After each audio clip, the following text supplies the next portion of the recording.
Hello friends, welcome to our YouTube channel first rank NCERT classes. आज की इस video में हम चैप्टर 1 का एक्सरसाइज 1.3 का क्वेश्चन नंबर 4 के बारे में पढ़ेंगे। ठीक है, क्वेश्चन नंबर 3 तक हमने जो है पिछली वीडियो में करवा दिया था। तो आइए देखते हैं क्वेश्चन नंबर 4 क्या कहता है। 0.9999 को P/Q के रूप में व्यक्त कीजिए। इस टाइप का क्वेश्चन हमने क्वेश्चन नंबर 3 में 3 करवाया था। ठीक है, तो इसे भी हम P/Q के रूप में हम क्या कर सकते हैं, चेंज कर सकते हैं। यहाँ 0.099 को हम क्या लिख सकते हैं, 0.9 पे बार। ठीक है, और फिर उसी तरह से क्या होगा, इसे क्वेश्चन नंबर 3 की तरह से इसे फोर्थ को क्या कर सकते हैं, सॉल्व कर सकते हैं। तो आई होप आप इसे सॉल्व कर लीजिएगा। ठीक है, फिफ्थ क्वेश्चन क्या कहता है कि 1/17 के दशमलव प्रसार में अंकों के पुनरावृत्ति खंड में अंकों की अधिकतम संख्या क्या हो सकती है। अपने उत्तर की जांच विभाजन क्रिया द्वारा कीजिए। तो इसे भी क्या करना है, भागा देना है। ठीक है, 1 को 17 से भाग दीजिएगा तो जो भागफल में देखना है कि अधिकतम कितने अधिकतम अंकों के बाद कुछ अंक ऐसे आएंगे भागफल में जहाँ से फिर क्या होगा, हमारा अंक जो होगा वो रिपीट होना शुरू हो जाएगा। ठीक है, तो जहाँ से अंक रिपीट होना शुरू हो जाएगा वहाँ तक ही अंक को लेना है। ठीक है, और देखना है कि कितने अंकों के बाद ये अंकों की पुनरावृत्ति होती है, मतलब कब से रिपीट होना स्टार्ट होता है। तो 1 को 17 से भाग दे देंगे और हम आसानी से देख सकते हैं कि रिपीट जो हो रहा है अंक कितने अंकों के बाद हो रहा है। ठीक है, अप्रोक्स 16 या 17 अंकों के बाद होगा। ठीक है, तो 6 नंबर में कहता है कि P/Q के रूप की परिमेय संख्याओं के बहुत से उदाहरण लीजिए जहां P और Q पूर्णांक है जिनका 1 के अतिरिक्त कोई अन्य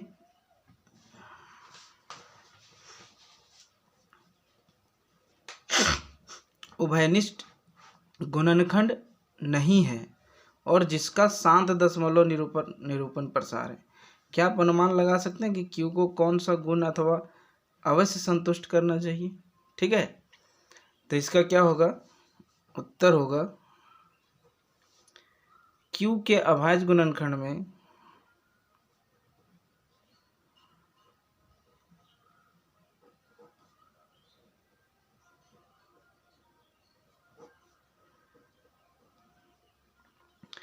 केवल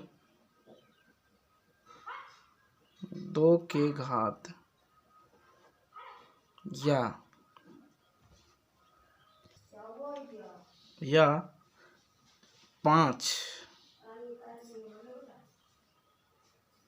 के घात या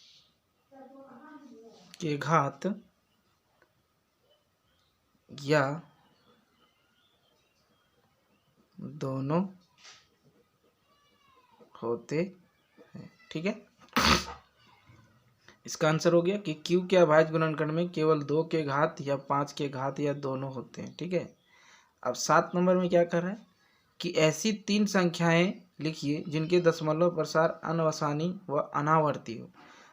ठीक है, मतलब वो अनावर्ती हो, रिपीट ना हो। ठीक है, तो आइए देखते हैं इसका क्या होगा आंसर। कुछ ऐसी संख्याएं अपने से लिख सकते हैं। ठीक है, जैसे जो भी होगा वो अनावर्ती होना चाहिए। अनवसानी अनावर्ती है, जो कभी भी क्या हो कि रिपीट ना हो। तो फर्स्ट ले लेते हैं 0.750। ठीक है, अब यहाँ से फिर क्या करेंगे, फिर से हम 75 अगर आएगा और फिर ये 00 आ जाएगा, फिर से 75 अगर आएगा 000 आ आएगा। और ये ऐसे ऐसे करते करते फिर से अगर 75 लिखेंगे तो 4th 0 आ जाएगा। फर्स्ट संख्या हुआ। सेकंड संख्या में हम इसी प्रकार से दोनों लिख सकते हैं, कुछ भी लिख सकते हैं। 0.20 2, उसके बाद 00, फिर से 2 लिखेंगे 000, 2 लिखेंगे 4th 0। ठीक है, अब ये डॉट डॉट डॉट ऐसे ही करते जाएंगे तो ये संख्या कहीं रिपीट हो रहा है, कोई भी संख्या नहीं हो रहा है। और भी ले सकते हैं 0.0033, ठीक है। अब यहाँ फिर से 3 जीरो कर देते हैं, 3, 4 जीरो कर देते हैं, 3, और डॉट डॉट डॉट ऐसे करके अब H1 बढ़ते जाएगा। तो इस प्रकार से ये 3 संख्याएं ऐसी हैं जो अनवसानी अनावर्ती हैं, ठीक है, जो कभी रिपीट नहीं होते हैं। 8 नंबर क्वेश्चन क्या कहता है कि 5/7 और 9/11 परिमेय संख्याओं के बीच की 3 अलग अलग अपरिमेय संख्याएं ज्ञात कीजिए। तो 3 अलग अलग अपरिमेय संख्याएं क्या हो सकती है? 5/7 और 9/11 के बीच, ठीक है। अब 5/7 को क्या करेंगे, इसका मतलब क्या होगा कि 5 को 7 से भागा देंगे और यहाँ पे हम 9 को 11 से भागा देंगे। तो ये देखते हैं भागफल में कितना आता है। देखिए मैंने यहाँ क्या किया, 7 से 5 को भाग दे दिया, ये भागफल आ रहा है हमारा 7.0714, ठीक है, आप भाग देख सकते हैं, ठीक है, आप देख सकते हैं।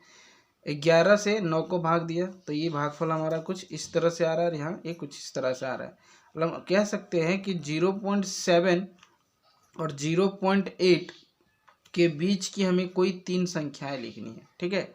तो कोई भी लिख सकते हैं, 0.7 और इसके बाद 7 1 है तो 7 5 लिख सकते हैं, ठीक है, 7 5 0 7 5, ठीक है, ऐसे जाएगा।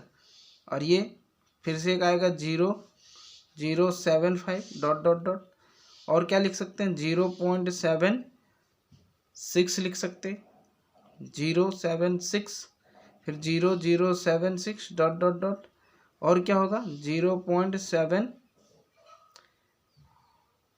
हो गया, 0.80 लिख सकते हैं क्योंकि 8 1 से पहले लिखना है, 8 कर देते हैं, 8180 सॉरी 0.80, फिर से 800 और 8000 और डॉट डॉट डॉट।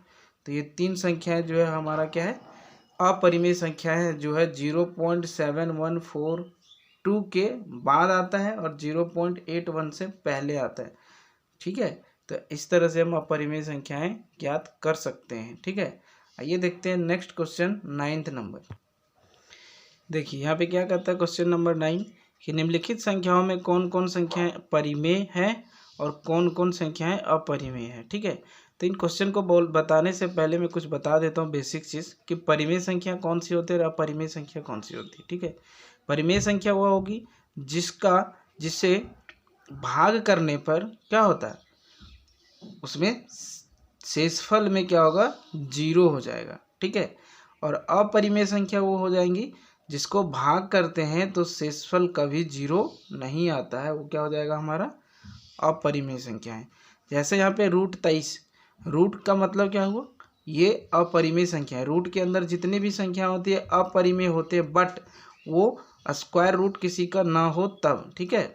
जैसे 225 का रूट जो निकालेंगे वो क्या होता है, 15 को 15 से गुना करेंगे तो 225 का स्क्वायर रूट होता है, ठीक है, तो 15 हो जाएगा। तो इसलिए ये क्या है, हमारा एक परिमेय संख्या है, पूरा पूरा कट जाता है, ठीक है। फिर ये देखिए 0.3796, इसके बाद कोई भी नंबर नहीं है, पता चल रहा है कि ये रिपीट होगा कि और डॉटेड लगा हुआ डॉट डॉट डॉट, ये पूरा कंप्लीट होगा, हम इसे P/Q के फॉर्म में लिख सकते हैं, ठीक है। तो ये भी हमारा क्या होगा, परिमेय संख्याएं हो जाएंगी, ठीक है। अब इसे देखिए 7.478478 और डॉट डॉट डॉट डॉट, ये कटेगा ही नहीं कभी, तो इसे हम P/Q के रूप में लिख सकते हैं, बट नहीं लिख सकते हैं, ठीक है। लिख भी सकते हैं तो फिर क्या होगा, ये पूरा पूरा कभी कटेगा ही नहीं, मतलब शेषफल कभी 0 ही नहीं होगा, मतलब अनवसानी अनावर्ती से हम कह सकते हैं, ठीक है। ये रिपीट भी नहीं हो रहा है, बट ये क्या हो रहा है, कट भी नहीं रहा है, ठीक है। और ये देखिए ये भी क्या है, अनवसानी अनावर्ती है, ठीक है, इसका दशमलव प्रसार अनवसानी अनावर्ती है, इसलिए ये भी क्या हो जाएगा, हमारा एक अपरिमेय संख्या होगी, ठीक है। तो हम लिख सकते हैं इसे कि ए और ये सॉरी बी तथा C, B equal to root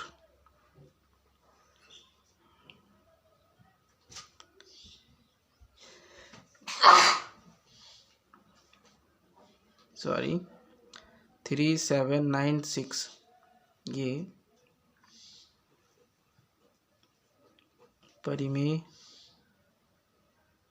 संख्या है तथा